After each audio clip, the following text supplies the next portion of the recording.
me tell you about a friend. It's Craig LeBlanc where the good times never end. Talking Parks and Rec, it's a show you gotta know. Welcome one and all to the Daily Parks and Rec Show. It's the Daily Parks and Rec Show. The thing that I have enjoyed the most working for state parks is honestly just the diversity of things that we get to do on a regular basis. When I get to go play, when I get caught up, I can still go run radar, make sure people aren't speeding. I can go teach a bunch of kids about the birds of prey that we have here at the park. I could take people on a hike. I get to teach kids about boater safety every year. If you really want to make an impact in our society today, I think that this is a very fulfilling career, and I think it's one that if you get bored, it's your own fault. Welcome to the Daily Parks and Rec Show Leadership Series, where we dive deep into the people shaping the future of parks and recreation. Today, we're heading into the wilds of Tennessee with park manager and ranger Shawn Settle. From 10 years of Army service to leading one of Tennessee's most popular state parks, Shawn brings a unique perspective on leadership, service, and the vital role state parks play in our communities. In this conversation, you'll hear how Tennessee's state parks are evolving from pools and ball fields to cabins, campgrounds, and wilderness adventures. Why rangers wear so many hats, from law enforcement to search and rescue to education. And the powerful lessons Shawn carries from his journey into leadership. If you've ever wondered what it takes to run thousands of acres, protect natural spaces, and inspire the next generation outdoors, this episode is for you. Let's dive in. All right. Okay, so we are live again. This is Craig LeBlanc with the Daily Parks and Rec Show, aka the Doorman. We have a special guest with us today, Shawn Settle. Did I say that last name correctly? Settle. Yeah, Settle. Okay. Shawn Settle from Tennessee. He is a park ranger with the state parks, and so many great lessons to learn from state parks, how they operate, that I think is going to be valuable for all parks and rec systems, just how they fund themselves and stuff. And so he's got a lot of experience. Plus, he spent 10 years in the Army, so we get to hear some cool stories about that, I'm sure. But before we get going, we do have something that we've created for the parks and rec industry. This is after interviewing y'all for 500 hours and doing 243 hours of live content, we created a commercial for the industry for you to promote this as a potential career. So if you ever find yourself in front of a group of high school or college kids or part-time workers, and you want to plant a seed or give a little testimony about dedicating your life to parks and recreation, whether it's at a state park or at your local city or community level, this is something you could play and maybe start a conversation where you could give your personal testimony on the back end of playing this. Now, this is up on our YouTube channel, so you can find it. We don't copyright it. You're able to steal it, plagiarize it, do whatever you want to it. We just made it as a gift to the whole community of Parks and Rec. So I'll play this, and then we'll come right back and show how you can participate as a vendor in what we're creating. So I'll play this and be right back. Every career is a choice, but few careers let you touch lives. Not once in a while, but every single day. Step into a park on a Saturday morning. You'll hear children laughing on the soccer field, families gathering for a picnic, seniors walking the trails, finding health and friendship. And behind every smile, every memory, is a Parks and Rec professional. We don't just mow fields, we grow confidence in young athletes. We don't just build playgrounds, we create safe spaces where childhood thrives. We don't just plan events, we design moments that anchor generations. Think of the coach who teaches patience, the director who champions equity, the staff member who sees potential in a child no one else believed in. Every day, Parks and Rec professionals shape character, preserve beauty, and strengthen community. And the path isn't easy. Budgets are tight, resources stretched thin, but the reward, unmatched. Because what you give comes back in legacy, in healthier communities, in lives forever changed. So why dedicate your life to Parks and Recreation? Because here, your work never ends. It lives on, in laughter echoing across playgrounds, in green spaces preserved for the next century, in the young professionals rising to lead tomorrow. This is not just a career, it's a calling, it's a legacy, it's Parks and Recreation. A message from the Parks and Rec community.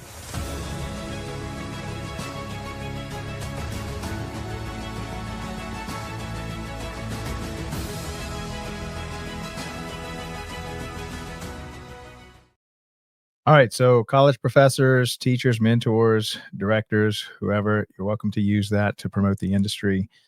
Chris, he's our design editor. He made that commercial. Chris, I'd like you to create one for state parks as well. And what you'll see as me and Shawn start to talk is I'm going to ask Shawn to describe the differences between a local community parks and rec department and what we see in our state parks. And for him, it's the Tennessee state parks. But before we get into that discussion, if you are a vendor that would like to help us co-create a weekly or a monthly show for the parks and rec industry centered on your area of expertise, please reach out to me on LinkedIn. And this next promotion talks about how you can become a strategic partner of DPRS Media Company and help us to create 24/7 content for the parks and rec industry. And then we'll come back with Shawn. At DPRS Media Co., we believe Parks and Recreation isn't just a service, it's the heartbeat of our communities. We exist to honor the people, the vendors, and the leaders shaping the future of parks and rec. Our mission is simple: to tell their stories, highlight their careers, and celebrate their essential work.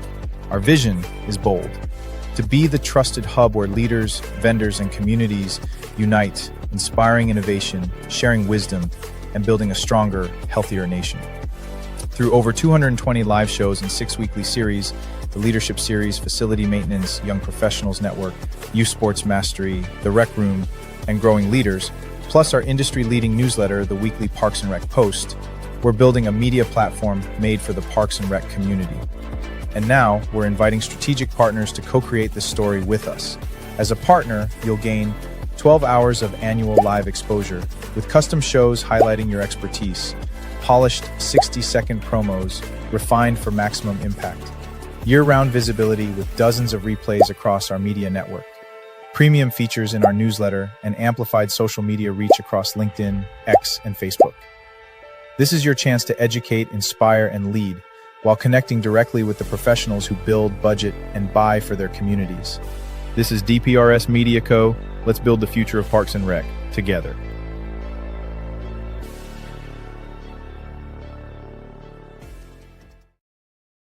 All right, so Shawn, maybe you can help. We can just start off by you explaining the difference between, because when we think parks and rec, sometimes state parks just gets lumped up into that. And if you're not in the industry, you might think that a community-run parks and rec department with swimming pools and special events is very similar or the same as a state park.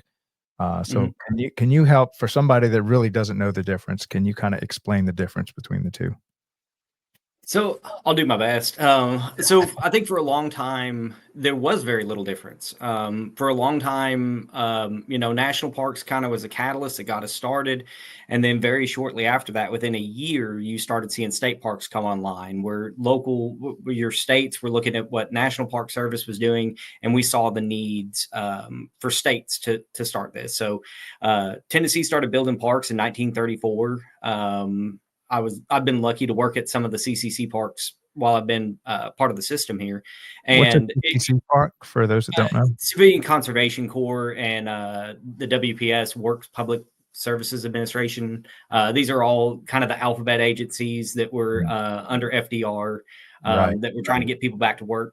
So a lot of those groups started or helped build the state park systems. And so some of it was bad farmland that was converted over into state park land. And so it was very easy transitions for a lot of that stuff. So Chickasaw State Park, where I started off as a brand new ranger, that was one of those. It was one of our first 7 here in the state. So a lot of these state parks, when they opened, they were the local community parks. They're a Mhm. lot where our city and our county parks stand now. Yeah. Um, Well, and and just pause for a second. For those that don't know, after World War II, you have all these veterans coming home trying to get back to work. The FDR came in and said, "Let's just build national parks." And then they also said after that, and correct me if I'm wrong, because I'm sure I'm messing this up, but then they also built parks that then they what, turned over to the states, or they also helped build. allotment, yeah. Okay. And so then a lot of the flagship older parks inside of each state might be 10 parks built by that program after World War II, and many of those are still in operation today, and people like yourself run them. Did I say that correctly, or Yep. Yeah, that we could okay. get in the weeds a lot on it, but yeah. And they build other things too. They'd build water retention ponds, highways. They Yeah, built Hoover Dam, I roads. think they built that as well, right? That was Yeah. a big one.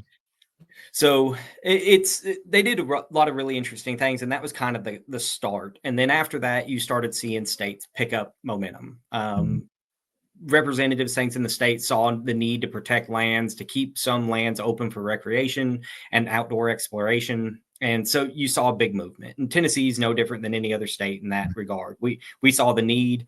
We're working our way towards hopefully we're a little over 60 state parks right now, and there's a rumor we're going to 70 within the next year and Wow. a half. Well, that was my next Um, question. So 60 to 70, going to 70. Any idea how many collective acres are under management?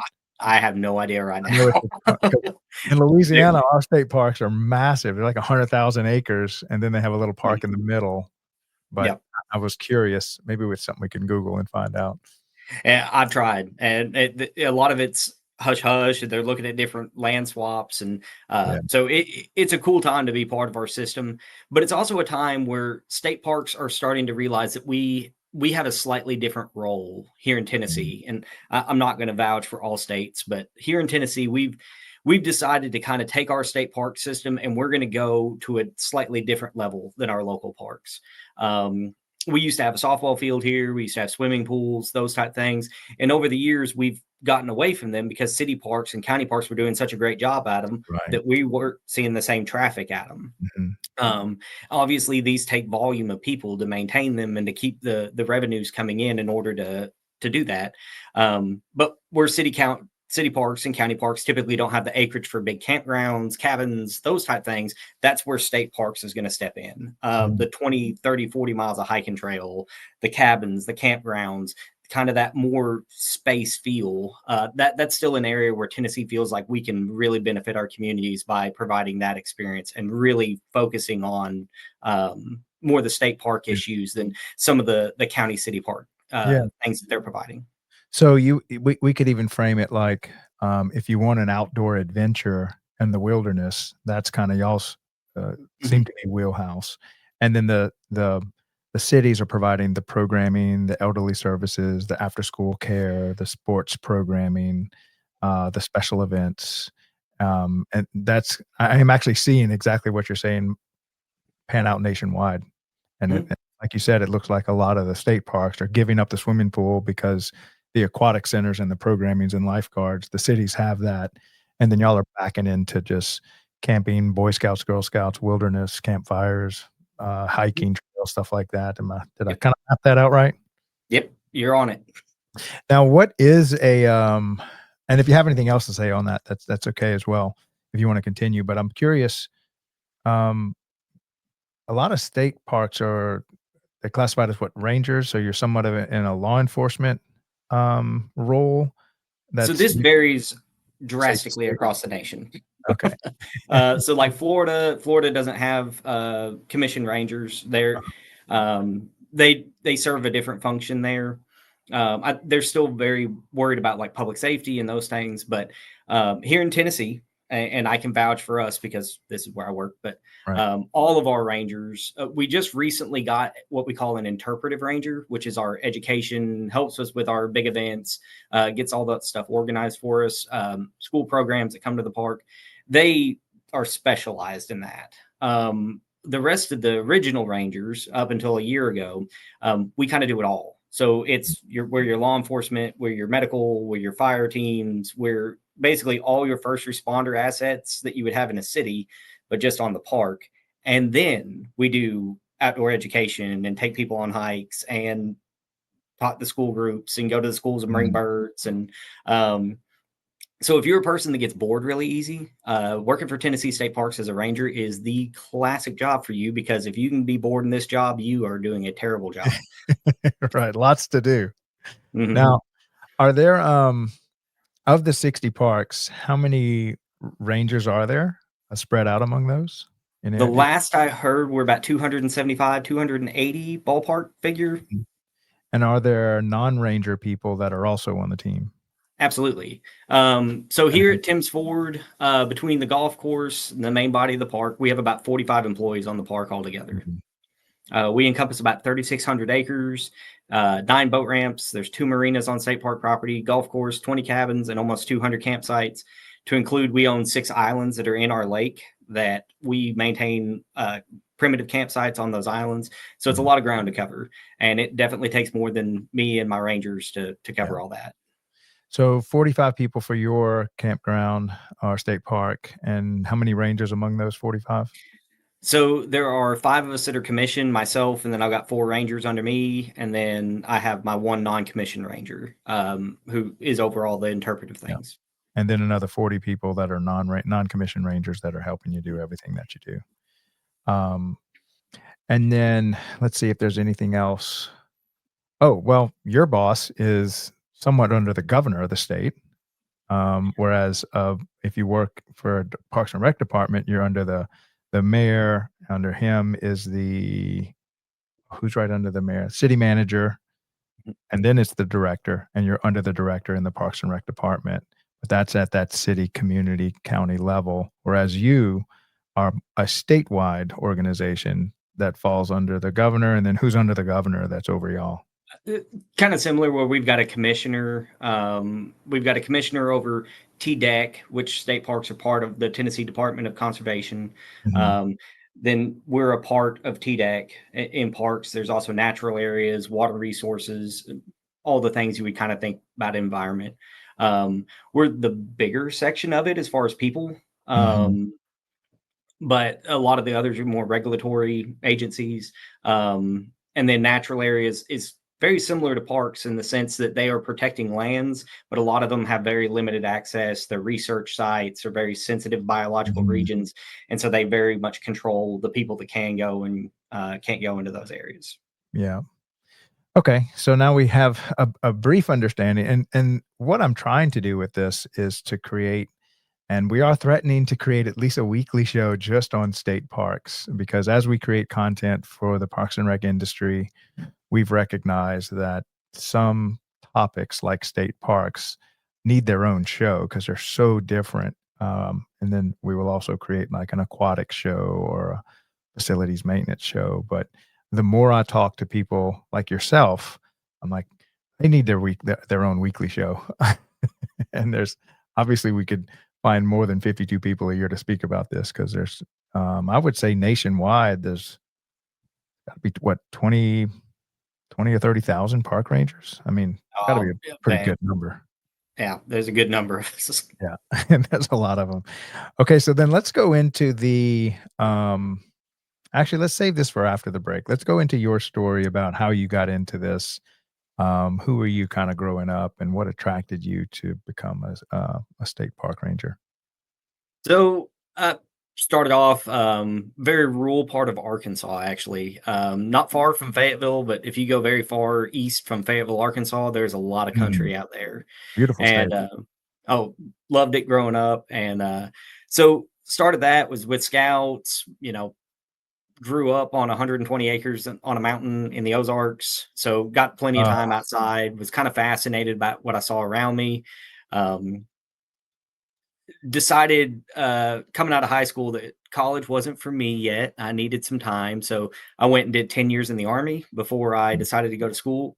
After that 10-year stint and a couple combat tours, I decided, I think I can do school now. I think I've got the discipline and the good sense of myself to be able to go and do that. So got out after about 10 years, went to school there locally. I was stationed at Fort Campbell in Kentucky, which is right on, most of it's in Tennessee, but the post office is in Kentucky. And so I had been living there in Clarksville, Tennessee for years, went to school at Austin Peay State University there, got my degree in cute and cuddly animals, aka biology. Uh, was transitioning between my bachelor's and my master's degree, and I'd worked for the federal government, so I kind of thought I was going to go that direction. And in hindsight, well, it was the idea until I got a paid internship working with Tennessee State Parks.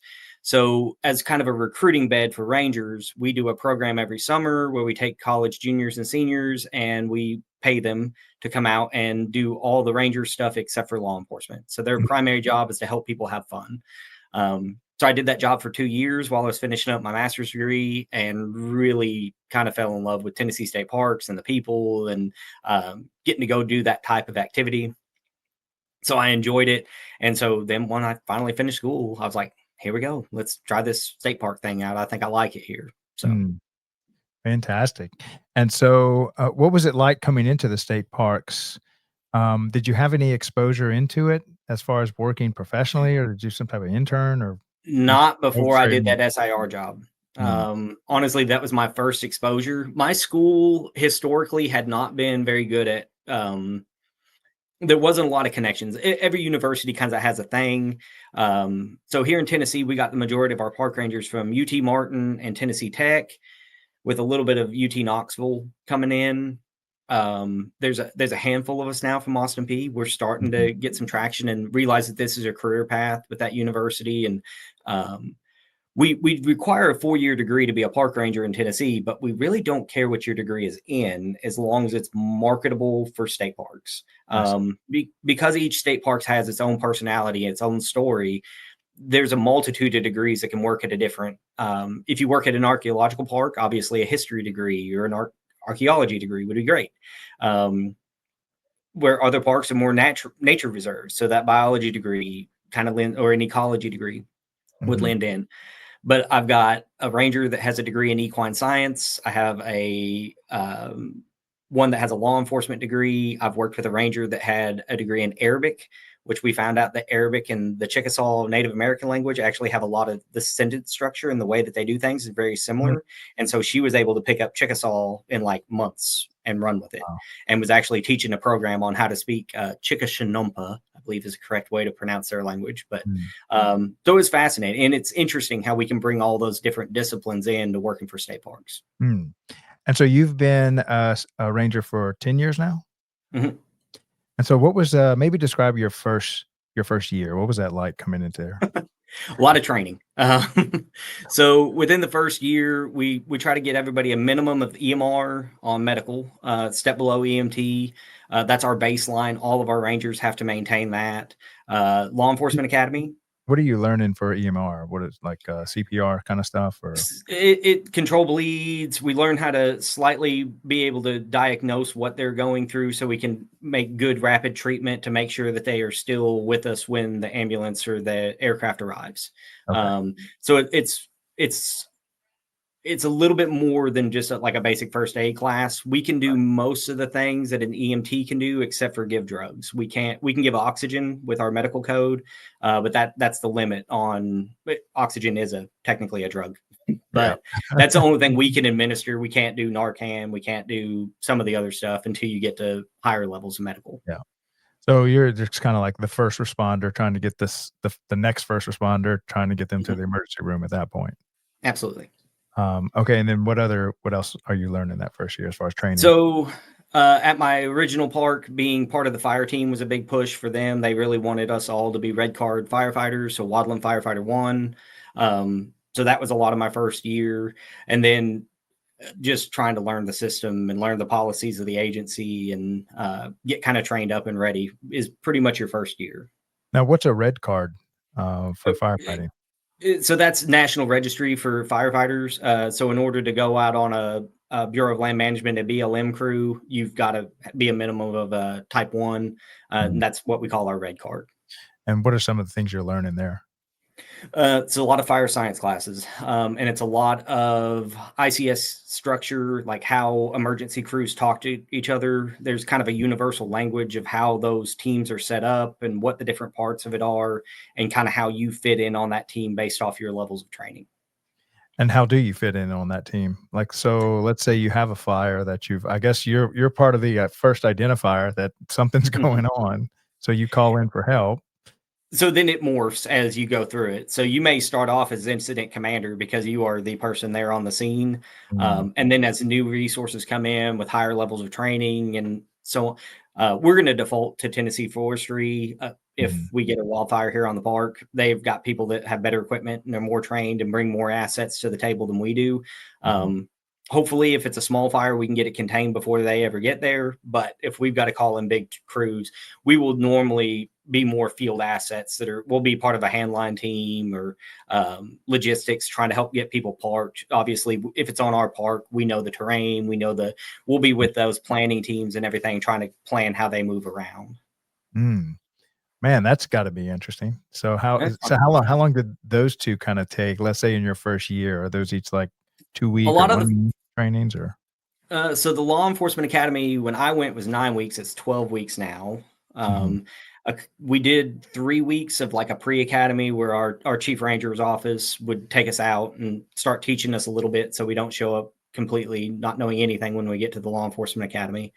Um, so do that. We did a little bit post. Medical training is 2 weeks long, all day. And then we go and take our national registry test after that. So you'll usually spend a couple weeks, study up a little bit extra, and go in and take your national registry test. The fire side is kind of self-paced. A lot of it's online, so you kind of do it when you have a chance, mhm, in between all the other work responsibilities that we have. And then there's a in-person class, and all those online modules have tests associated with them as well.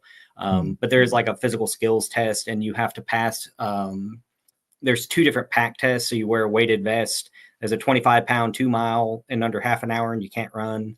And then there's a 3 mile in under 45 minutes with a 45-pound pack.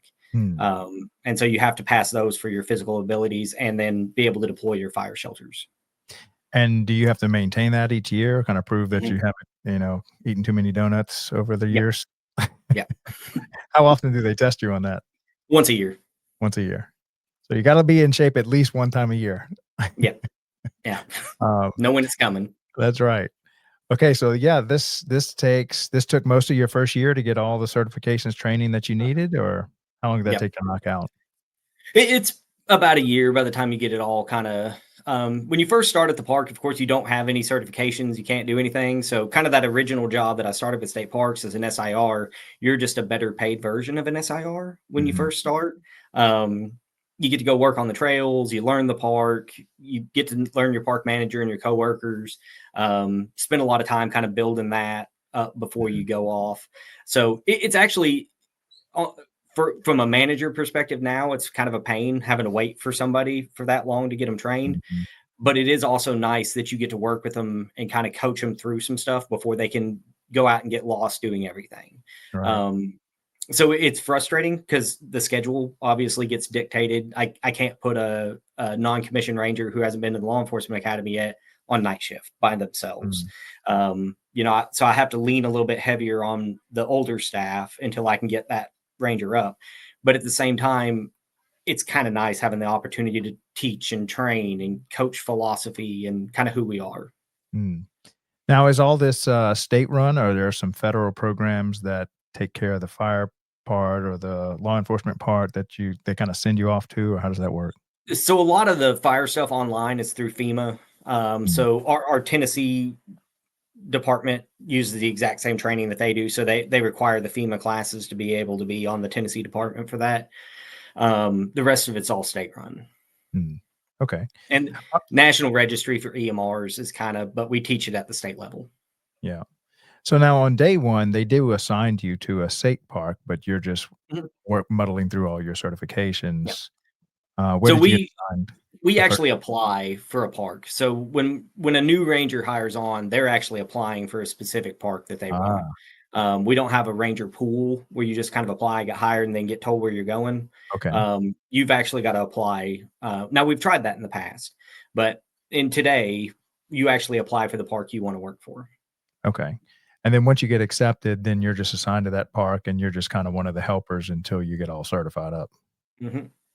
Yep. And then, so was, what's the name of the park that you're at now?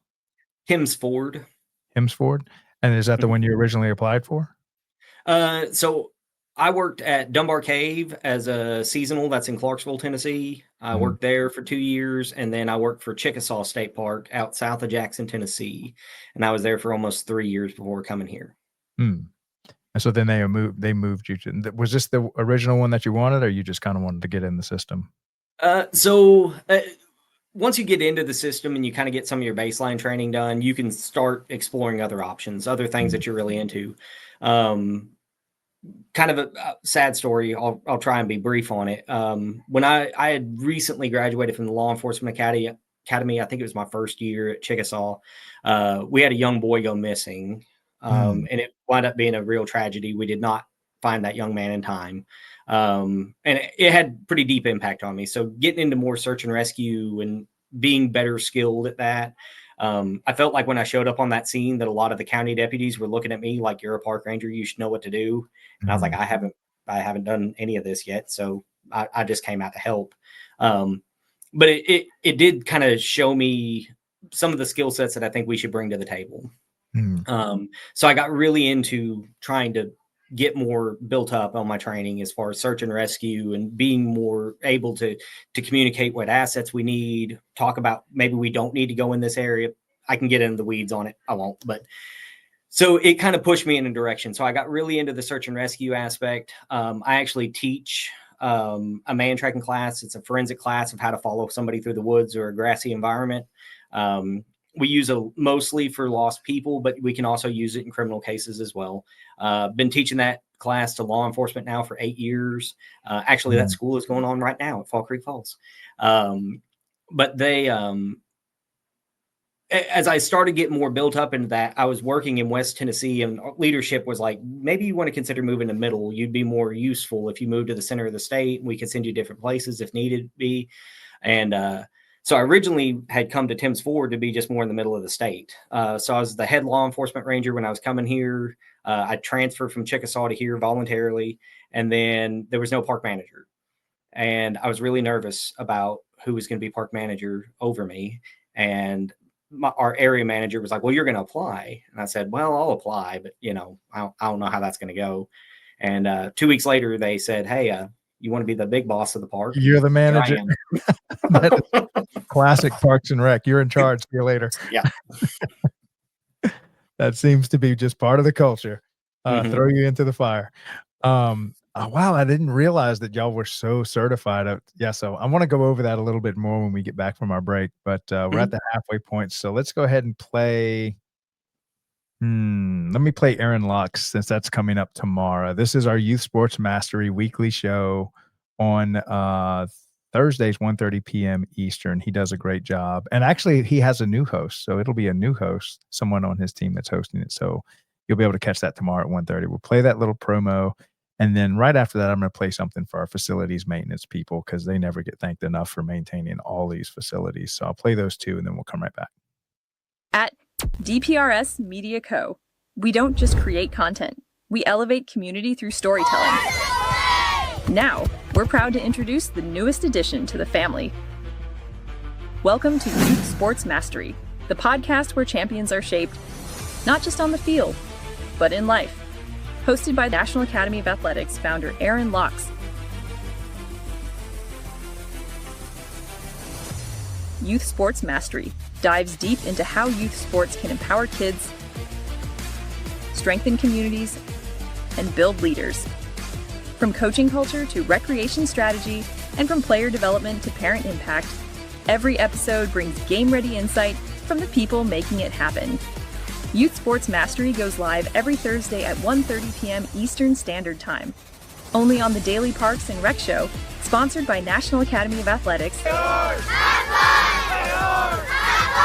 and powered by DPRS Media Co. This is where purpose meets play.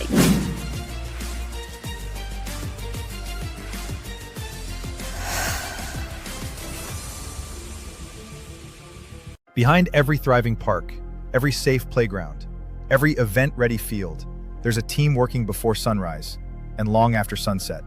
This is facility maintenance. The only show created for and by the unsung heroes of Parks and Recreation. Brought to you by DPRS Media Co., where real work gets real recognition. From restrooms to rec centers, HVAC to turf tech, we go beyond the job site into the heart of operations that keep our communities moving. Our mission?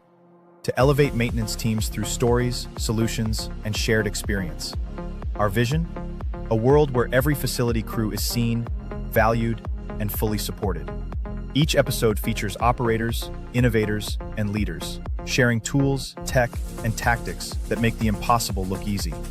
Facility maintenance isn't just a job, it's purpose, it's passion, and now it's a show. Facility maintenance, where tools meet purpose, where work becomes legacy. All right. So let's go ahead and count all the certifications you had to get then. So just off of my memory, it was you need to be proficient in fighting, identifying, fighting fires, that kind of stuff, law enforcement, somewhat of an EMS, but it's called an EMR, where you're kind of the first responder there. What am I missing? So one we haven't talked about. So there's three that we have that are mandatory. So law enforcement, the EMR, and then a program through NAII called Certified Interpretive Guide. So most of our rangers get it while they're a seasonal. So if you do that seasonal interpretive recreator job for us for 2 years, your second year going into it, we have a pre-in service that they go through, and it's actually a week-long class that they get, and it's all just how to present a program, how to hit the key themes, repeat facts, make sure that you're keeping people engaged. And so not along with all the other hats that rangers in Tennessee state parks wear, one of the big ones is still educating visitors and providing that park ranger thing that we've been known for forever. So it's still a core part of what we do. Like I said, if you get bored in this job, you need to do better. Right. You'll be hiding. So that's really I guess what everybody sees as the park ranger part that everybody just falls in love with is you're running a big campground. You have this land that you're helping to manage. Yeah, you also have these kind of safety mechanisms during a crisis moment or something. But this is where you're actually running somewhat of the business of the state parks. So maybe we can go a little into that. Are there any other certifications, qualifications that you had to, well, like you said, search and rescue, that's almost another one altogether. Can you tell us a little bit more about what you learned about search and rescue? A lot of it is, and I'll be honest, it's almost managing volunteers. It's kind of the if you really get into the nuts and bolts of it, everybody wants to help, and sometimes there is no faster way to mess up a scene than to get too many people in it too fast. And so if I've learned anything from the past and good and bad experiences, it's sometimes right tool at the right time. And sometimes putting 400 people in the woods within 30 minutes is not the best thing we can do for that person. And then a lot of it's just education. So, we've got a hug a tree program here in Tennessee. We preach it to kids from a young age. It's like, if you look up and you realize I do not know where I am, just sit down. You're a lot easier to find if you just hold still. Right. and if you keep moving. So Yeah. I think it twofold. 2020 got a lot of new people outside. People that hadn't really been outdoor enthusiasts before found the outdoors again and fell in love with it, and that's amazing. I'm happy. But we've had to play a lot of catch up on getting some people taught that, it's safe here. We're a park. We believe it's safe, but if you make mistakes, bad things can happen. So follow rules, stay on trails. Yeah. Some of just the simple things. What are some other, maybe do a little educational piece? How not to get lost? What do you do if you get lost? What's your message there? So one, pick up a map before you go out hiking. If you don't have a map, yep, you're already lost. Number two, if you do realize you're lost, stay on a trail. Like, we're going to walk all those and find you. Like, that's a basic thing that we're going to do fast before we make any phone calls. And if you do wind up getting off trail, because it happens, people get fogged in, weather turns, dad thinks he knows a shortcut. We're just going to cut across through this wooded area and we'll be fine. I get it. once you realize that, weather's turning bad and you're in a bad position, find some type of shelter and just sit still. We're going to find you. We're going to bring dogs. We're going to bring drones. We're going to bring helicopters. We'll get you found. But if you're out wandering around, you're going to make it real, real tough to find you. Yeah. So hold still. And then maybe another one might be tell people that you're going. Yeah. Tell, hey, I'm going out to the woods. Bring a day pack. Bring some extra water, Yes. Plan to get lost just in case you do. All right. So then what are some of the things like you kind of already mentioned, dogs, drones, you search the trails. What does that first day look like? So I would say 95% of people will find in the first couple hours. Most of the time people do the right things. They realize they were lost. Family member was expecting them home at 3 or by dinner time in the campground and they weren't there. And so we go out and we find them. And normally it's pretty quick. When things turn bad, a lot of it starts going into specialized teams, has a lot to do with terrain. Here at my park, of course, we got water outside of us. So getting with our wildlife resources people and their boats and county rescue and emergency rescue squads and some of that, we'll start bringing some other assets out to start laying eyes on. We'll cover park. We'll get the trails. We've got a horse-mounted team here on the park. So one of my rangers is actually the lead of the Tennessee State Parks horse-mounted team.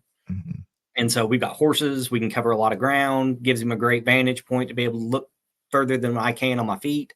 So you start kind of getting soft resources out. You cover your trails. You start covering your perimeter. You start kind of sealing off the area so that nobody can come in or go out without, interacting with a ranger or one of members of the staff, sheriff's department, whoever we have to get. Then you start looking at specialized teams, trackers, emergency response groups with drones, highway patrol with their helicopter, Army National Guard if it gets to a certain point with a helicopter, and you start building that up. And then when you start getting into like day 3, that's about the time you're really thinking about getting 400 people boots on ground and grid searching and like making sure that everything gets looked at in this area. Everybody carries a GPS or at least, several of the people so you can track the lines of where people go. And then that sets up your next day or your next iteration of going out on searches. We're going to start these teams here and go again. So you'll really comb over areas. Of course, you've got other resources, calling families and, hey, is their cell phone still on?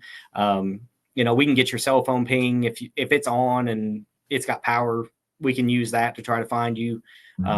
So there's a lot of tools at our disposal. Now, if you get lost in the Smokies where there's no cell phone signal, no, I think it's different. But here around the park, for the most part, here at my particular park, we usually can track you down pretty quick. Yeah, I imagine the drones with thermal cameras are starting to be pretty helpful because they're super helpful. Get the heat signature from them. I mean, I imagine a human heat signature is a little different than like a deer or something. Yeah. And I mean, they'll spot them, but now with those things, they can zoom down and the camera technology has changed the game. I mean, they can zoom in and be like, no, that's on 4 legs or half the time they know what they're looking at. So it's cool what we've got now. Yeah. Now you had mentioned a tracker. What is that? So, here in Tennessee, we've got a group called the Mountain Trackers. They're an organization that got started many, many years ago. They've been around for going on 40 years. It was actually started by a National Park Service ranger in the Smokies, and he got together with a couple buddies. The rumor has it he was the most notorious poacher on Great Smoky Mountains National Park, and they couldn't catch him, so they hired him to go track down the other poachers. Whether you believe that or not, I'll leave names out of it. So they hired him and he started getting with a few other people and developed this program to teach officers, first responders, how to actually follow human sign through the woods. People do different things in the woods than animals. We leave different sign, we have different behaviors. And so we educate officers and first responders on how to notice those things. Even if we don't track them out completely, we can get a dog out there on that sign, and a bloodhound can beat a tracker any day of the week. I mean, they're just phenomenal at what they do. A well-trained dog can cover that ground faster and make less bad decisions than we can. But a lot of times you'll get your trackers in to start getting a direction, start kind of focus your search. And that way we're not just wearing people out or wearing out equipment and personnel. So we can kind of focus our searches into certain areas. So that's kind of where the trackers come in. They'll keep tracking until another resource gets there that's better. And then often you'll keep a tracker with dogs. The dogs follow in scent. So they may be 20 yards off the trail of where the person went through the woods, but that tracker will kind of stay on that line and be like, no, I've still got a person moving over this ridge, going down in the valley. The dog may be a little bit off of that, but everybody's heading in the same direction. So it's kind of a double confirmation.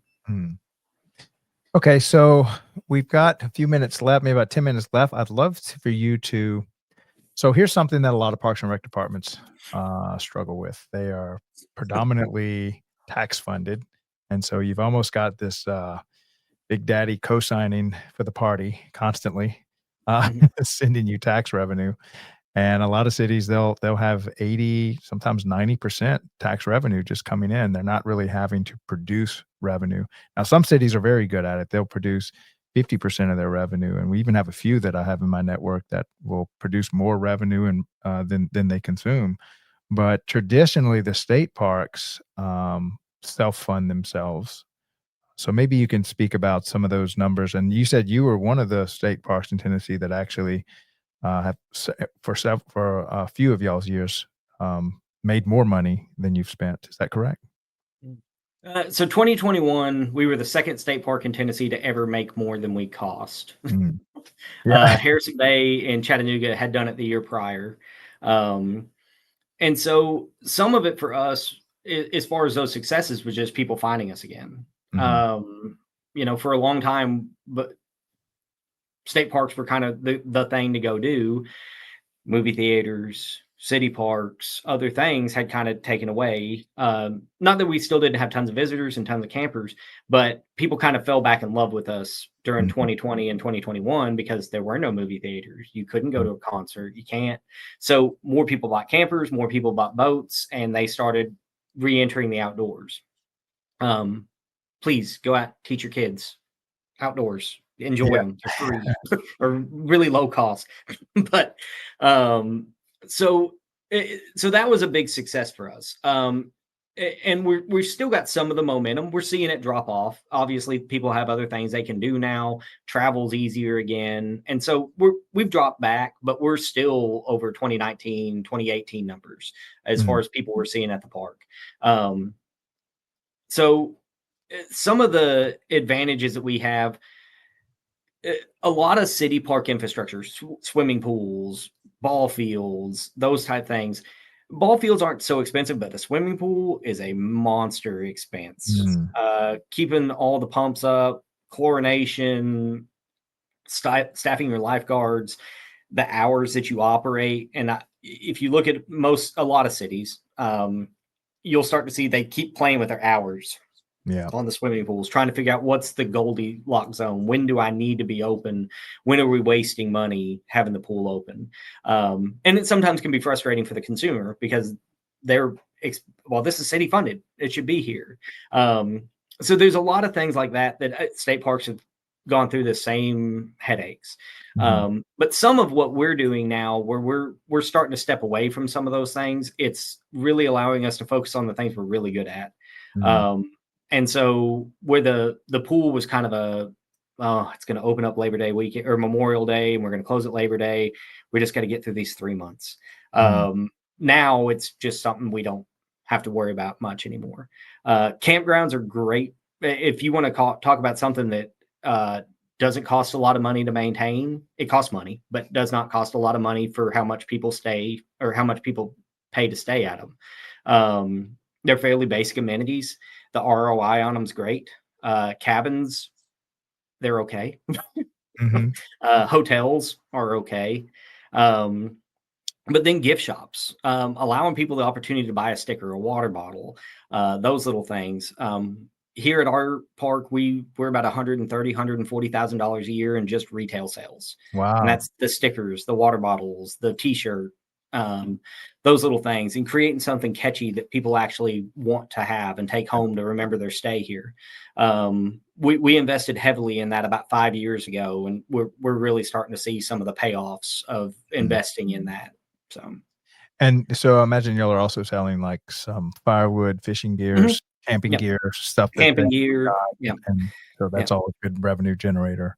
Um, And of course, RV supplies. We'll keep a couple on hand in case somebody mhm, forgets an extension cord, or we don't sell tons of them, but mhm. they really appreciate it when you got one on hand and they don't have to Yeah. drive all the way to town to go get one. And then, you also have, like, the camping sites. Are y'all kinda Mhm. expanding that as you go, maybe adding a few here or there?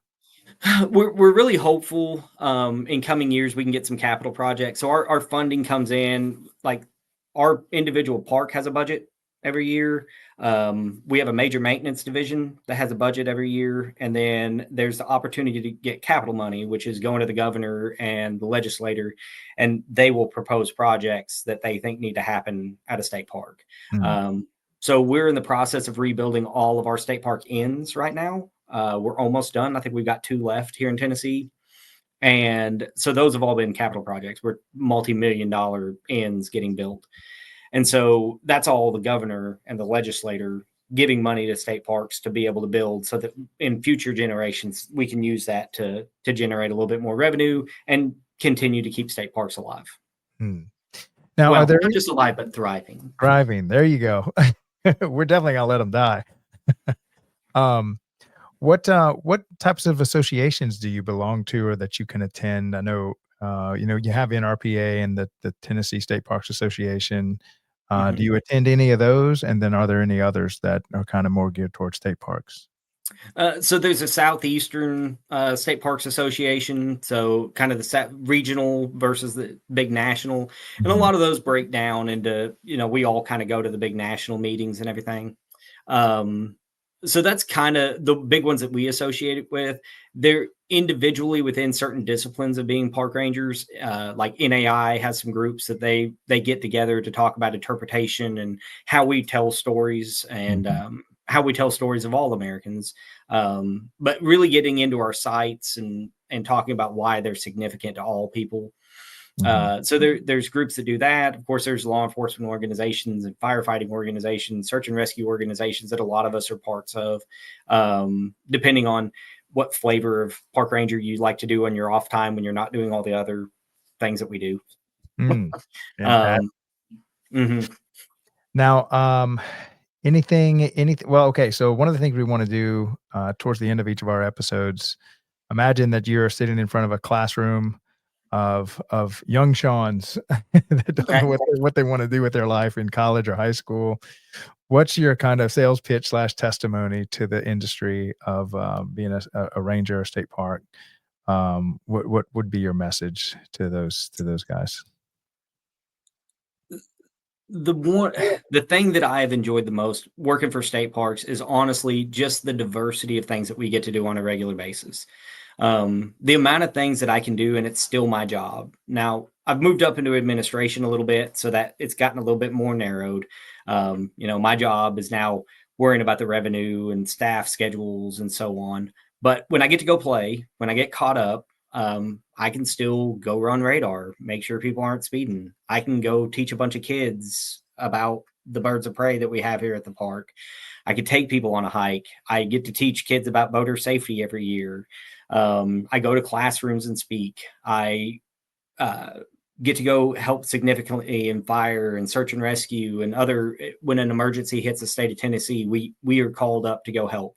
When we have a snowstorm in our county, we have four-wheel drive and winches. We go around and we help, and we get people stuff, and we get people to places. Um, so if you really like feeling like you're part of the community, you really feel like you're making an impact on that next generation of human being that's going to grow up and eventually take our jobs. Even if they don't remember your name, they're going to remember something that you did, or the kind word that you passed, or some of the information that passed along. If you really want to make an impact in our society today, I think that this is a very fulfilling career. And I think it's one that if you get bored, it's your own fault. Mhm. That's right. You get to basically be the hero of the park system. Mhm. Anything goes wrong, you get to go rescue Sometimes you got people. to pick up trash from a raccoon. Right. But That's true. So what type of so maybe describe the park systems. Y'all are obviously slightly different than Louisiana because we're all flat. Y'all have mountains, terrain. Maybe We, describe your park system.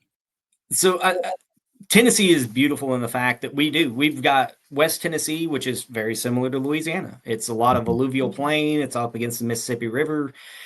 The Tennessee River cuts through the state twice. So on the eastern side of the state, and then it dips down into Alabama and Mississippi and comes back up.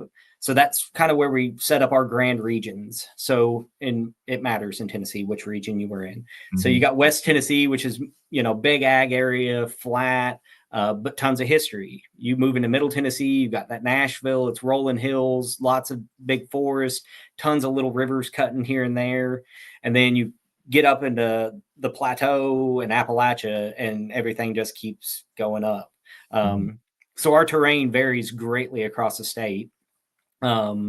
It always seems like we hire new rangers in West Tennessee and they slowly move east, when in reality, as you age, you should have started in the mountains and slowly moved west, I see. You're like, where it's a little flatter. right. I'm done with these mountains. I need to move out to civilization.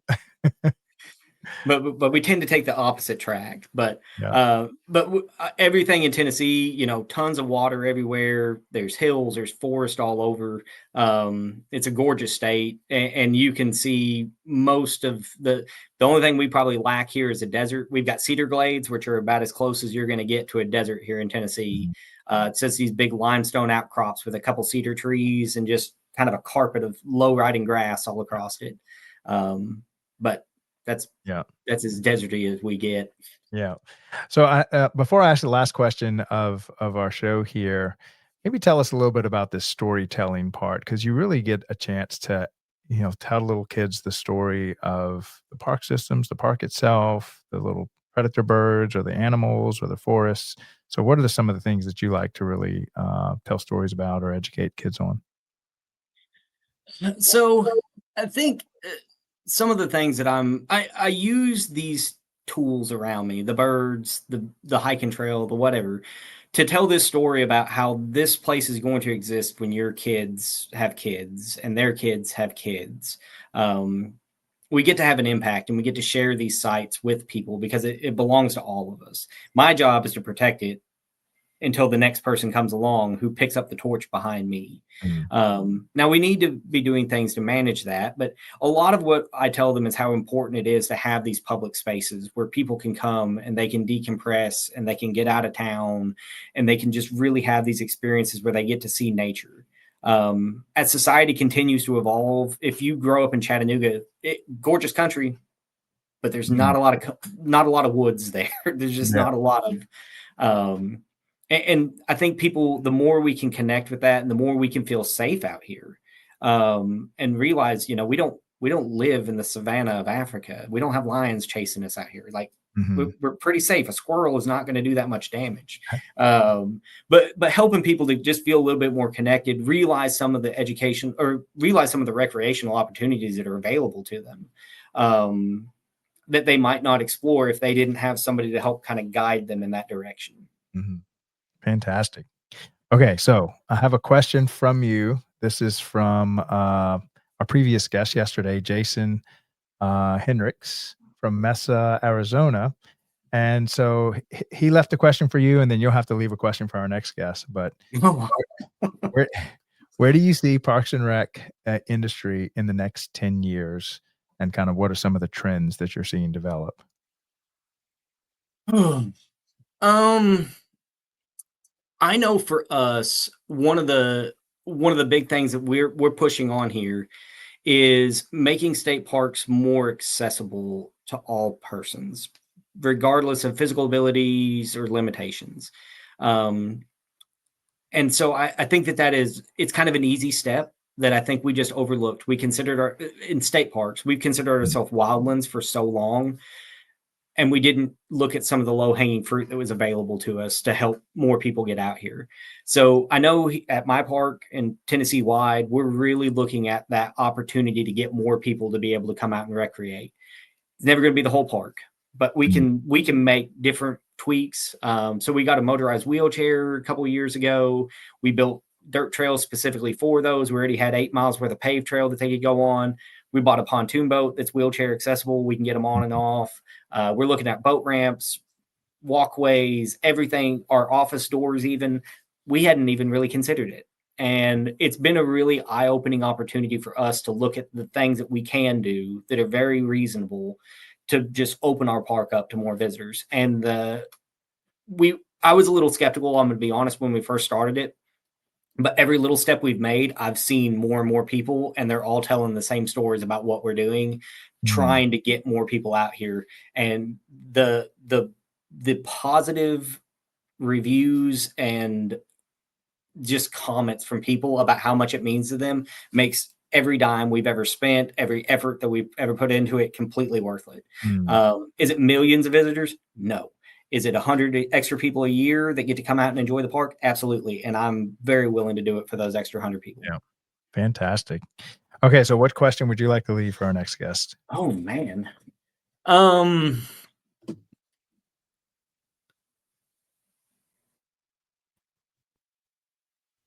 Oh, I wish I'd have thought of this beforehand. Okay, we have time. I think I have some questions about as we change, as my generation starts coming out as leaders, and we've got this new generation coming in, the ways that we interact with them, the wayside panels, how much is technology going to play in to the new version of a park? Well, we've always been kind of rustic. We've been a wayside panel with a little note on it. Is that still engaging to these new generations coming up, or do we need to evolve with the times and come up with new ways of interacting with our guests? How we run and interact, run our parks and interact with our guests. Or how much is technology going to have an impact in the parks and rec industry going forward? How much is technology? Well, if they start walking around like us, these robots might have a big impact. But it just means we can provide more service, I would think. Going to impact. Okay, I got it. Fantastic. Well, man, thank you so much for coming on the show today. This has been so cool because I've never done a deep dive. I've just not, you're probably my sixth person from, that's an unofficial ranger. We've had one in Arkansas. We have one in Georgia, yourself, one out in Washington. And it's just such a cool job. I mean, every time the more I talk to y'all people, I'm just like, I think I should have chosen a different career path. Y'all It's are a having fun job. Yeah. We have Well, fun. Thank you so much for protecting our parks and keeping it going and educating everybody on it. I really appreciate you coming on the show today and, giving us a little window into your world. Really is exciting. Yeah. We'll try to bring as much attention to the work y'all are doing as possible and maybe get a bunch more people considering following in your footsteps. We sure appreciate it. Yeah. Well, have a great day, Shawn. Have Thank a you, great Craig. week too. All right. Take care. Yeah. Thanks. Bye. All right. So that was Shawn Settle over there, or Settle, excuse me, in Tennessee. He is a park ranger there. And Chris, if you're listening to this, I think what we're going to need eventually is a promotion for park rangers and stuff. It really is a different kind of vocation. Technically, yes, it's still parks and stuff, but you can start to see how their job, what they do, the skill sets they have to go get, and how they run a state park is quite different than how you would run a community center or, a farmer's market or, all the stuff from aquatic centers that you see at the community level. And I know we're threatening eventually to make a weekly show all for state parks nationwide. So I know that'll eventually happen. But until then, we'll just get state park rangers to come on to the Daily Parks and Rec show and share their story and what they're doing in their state parks. And then eventually we'll have a weekly show just dedicated for y'all. But again, thank you, Shawn, for everything that you do. And thank you for coming on the show today. So update, we only have a few days left till the big NRPA convention. We've got a lot more people coming on. Let me see if I can pull this up. Let's see. Here we go. NRPA Orlando 2025. I have got Actually, look, let me just pull this up here and I can share the live calendar because y'all know me. I like to bring everyone back into the kitchen. So share screen. There we go. All right. So this is the actual live calendar for who we'll be interviewing. So we have Aaron Locks at 9. Let me make sure. Yeah, I still got a little bit of time left. Aaron Locks is coming on at 9. So we're running 9 a.m. all the way to 2:30. And we've got Aaron Locks with the National Academy of Athletics, followed by Keaton Smith with Beast Hack, David Ramirez with Outdoor Link, Megan Kegel, award-winning Parks and Rec community. She's one of our rising stars. Jonathan Penn, a star at Henry County, Georgia, as executive director there. Leroy Chafin with Decrolite. Tulia Cornell, glad to have him back on the show. So these are like 15, 20-minute interviews live from NRPA, the actual convention that we're bringing on, just to say hello. Jason Jones, he's a researcher, worked in Parks and Rec, got me involved with F1, by the way. If you haven't gotten involved with, F3, look into it if you're a guy that likes to work out early in the morning. Paula Sleaford, she was formerly with Toro, now with Sports Field Management Association. She is amazing, done a lot for Parks and Recreation. So she's coming on the show. Greg Bison, Jason Hermes, close friend of mine with Amelia. And then Letty Gutfeld, man, she's one of the greatest over in California. She'll be there at our 2:30. So that's what we have for Tuesday. Wednesday, we have John Prue with MWR, also sits on the board of NRPA. Kim Bybee, if you want to learn anything about incorporating robotics over in Carrollton, Texas, man, they've got like a fleet of 20 robots doing all kind of stuff. So she's really cool. Tasha Mays over at Outdoor Link as well. Dr. Joshua T. Menderos, he is the incoming chair for NRPA. Thomas White, forced to be reckoned with, also at Henry County, Georgia. Gabby Vera, oh my gosh, she's just one of the best. Another rising star director over at Lake Havasu. Cindy King over in North Carolina. I think she's the incoming president of the association over there. Randy Alvarez, 4-time president at LRPA, and also is helping us with growing DPR's media company. Garrett James, specialist in all things facilities maintenance over in Texas. Lisa Paredes, I'm sure I'm butchering your last name, Lisa. I am so sorry. With Barry Dunn. Everybody knows what Barry Dunn does for Parks and Recreation, but assurance, tax, consulting, master planning, the whole works. Courtney Sung with Rec Technologies. Brian Dixon, also with Henry County, Georgia. And Dantis, I cannot pronounce your last name. There it is, with Explore.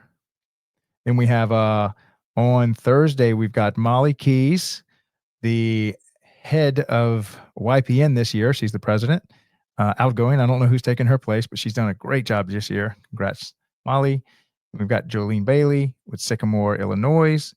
And then Dave takes over, and he is interviewing Eleanor Warmack. She's over the Florida Rec and Park Association. Justin Pierce, director at Clay County Parks. Chris Kitty, athletic manager at Hillsborough, Florida. And Kathy Shantz, director of Allendale Beach, Florida. So Dave's helping me kind of man the stage a little bit. And I think he's probably going to fill out the rest of the day along with Aaron Locks. He's going to do something there. All right, so that's kind of our lineup. We will fill out the whole schedule before Monday. If you are on that list, Sherry will be reaching out to you to get your cell phone number. I have a lot of the cell phone numbers to start a group conversation so we can make sure that you know your time, give you the few questions we're going to ask, and that you know your location, your date that you're going to show up.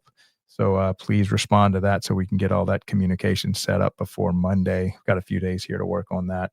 And then I will be posting this live calendar on my LinkedIn and on the lives and stuff so that people kind of see where they are. All right. So we only have a few short minutes before we start the rec room, 13 minutes from now. This is a monthly show where we get to highlight Henry County, Georgia. Their whole leadership team typically shows up or some department, and we do a deep dive into how one of the best run park direct departments works their magic.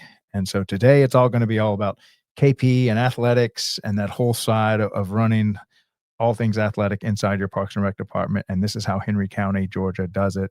This is a monthly show that we do on the second Wednesday of every month at 1:30. So 1:30 p.m. Eastern, second Wednesday of the month, Henry County, Georgia, and the Daily Parks and Rec Show co-creates the Rec Room. And so really excited about that. I think this is our 5th or 6th show.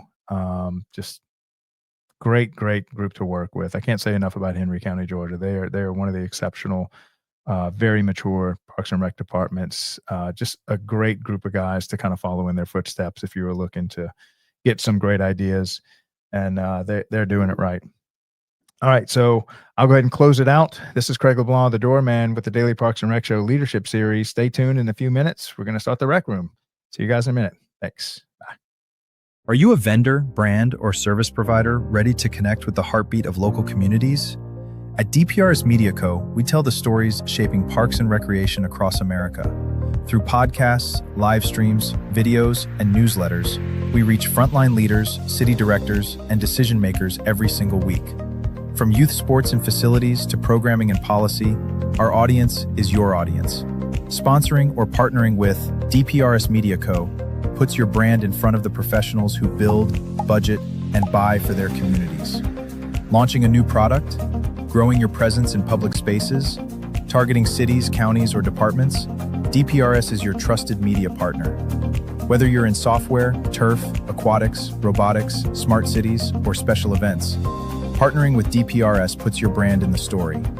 With commercials, interviews, social campaigns, newsletters, and live shows, we're your media team. Partner with us and grow your impact in the $200 billion parks and rec industry. DPRS Media Co. Stories that move parks and rec forward. Your audience is here. Let's meet them.